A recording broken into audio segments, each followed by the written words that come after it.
Have you heard about the word pulchritude? Well, it refers to the quality of being physically attractive or the beauty especially of the body or face. It only refers to physical looks, not moral beauty or inner qualities. It originates from the Latin word pulchritude, meaning beauty or attractiveness, which is derived from the Latin adjective pulchre, meaning beautiful.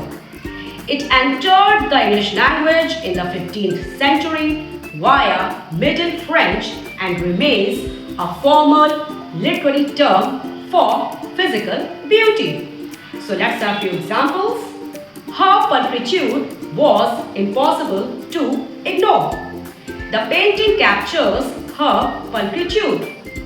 He couldn't stop talking about her pulchritude at the bar.